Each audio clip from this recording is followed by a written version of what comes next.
It's frustrating.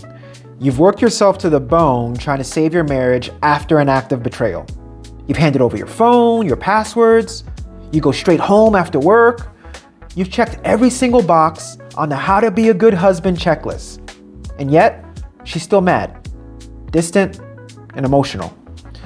It's a daily occurrence in my line of work, so I know you're probably losing your mind right now. You're asking yourself, what else do I have to do to prove I've changed? Ready? Here's the hard truth that you need to hear. You are making the single biggest trust mistake a man can make. You think you're doing everything right, but you're only pushing her further away. How so? Let me explain. Let me sum it up for you so you understand. You're trying to fix the roof while the house is still on fire. Giving her your passwords is like replacing the shingles, but her foundation, her emotional safety, is burning to ashes. My name's Joachim, and I'm a licensed mental health therapist and marriage counselor. I've been working in this field for over 10 years, and I promise you this, rebuilding always takes longer than building, and you are rushing the job. You're gonna hate me for saying this, but slow down. You're trying to convince the homeowner to let you change the wiring, and you haven't even pulled a permit yet. You like that metaphor? Well, get comfortable. There's more coming your way, including an ebook in the description.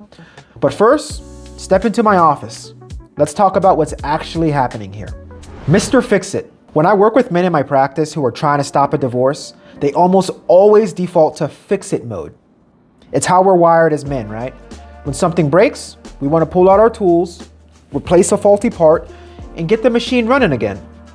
So when your wife brings up hurt, or when she's triggered by something you did, your instinct is to immediately jump to the solution. You apologize frantically. You list all the ways you've changed. And then when you finally realize in your disdain that all your attempts are in vain, you make things 10 times worse by asking her for a timeline on when she's going to feel better again. The same way you don't know, she don't know. On paper, it looks like a good man trying hard, but in reality, it's a massive trust killer.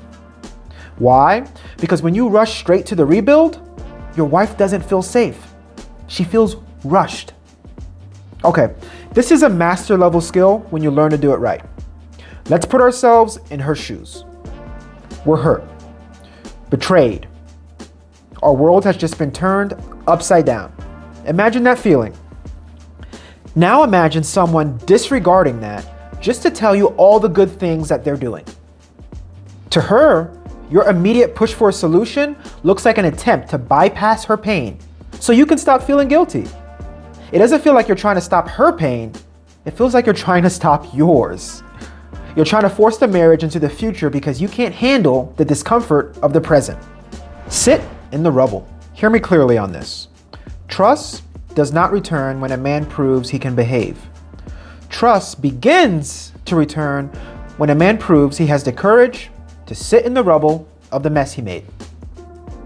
Imagine your relationship was a house, and in your house, you just set off an explosion. Boom! The walls are gone, the foundation's cracked, there's smoke and debris everywhere. Now your wife is standing in the middle of that wreckage, bleeding and traumatized. And here you are, standing next to her with a hammer and a piece of drywall. And you're saying, "Look, I'm fixing it. Why aren't you happy?" My brother in Christ, she doesn't care about the drywall right now. She needs to know if you can handle looking at the damage you caused without running away, without collapsing into a shame spiral, and definitely without getting defensive. Defense wins ball games, but it kills relationships. When you try to speed up her recovery, you're inadvertently signaling to her, "Your grief is a burden to me. I need you to get over this so I can feel better about myself." True leadership at home doesn't mean you dictate the pace of her healing. It means you secure the environment so healing is actually allowed to happen. The prescription. So how do we fix this? Great question. You have to shift from defensive apologizing to active witnessing.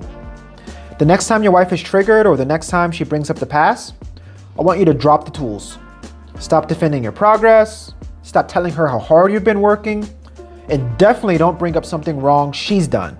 Now is absolutely not the time for that.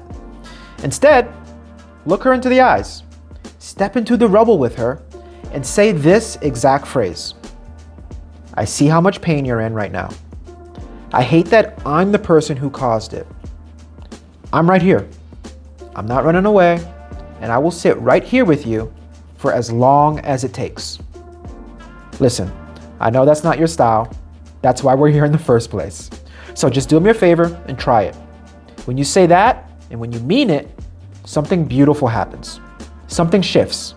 She realized that she doesn't have to carry the weight of the grief by herself anymore. You're finally showing her that you're strong enough to carry the weight of the mess you made. And guess what? That's the exact moment the real trust begins to generate.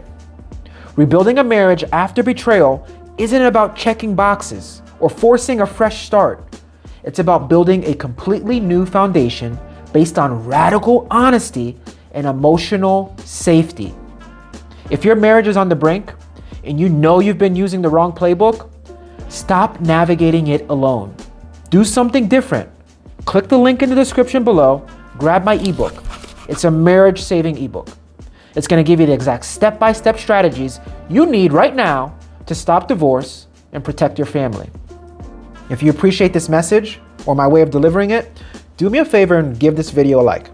Subscribe for more real, clinical strategies on marriage mastery. If you feel like this video could help someone else, don't be greedy. Sharing is caring. Share this video with them and let them learn something new too. I look forward to catching up with you in the next video, which is coming up now. But until then, God bless you and your family.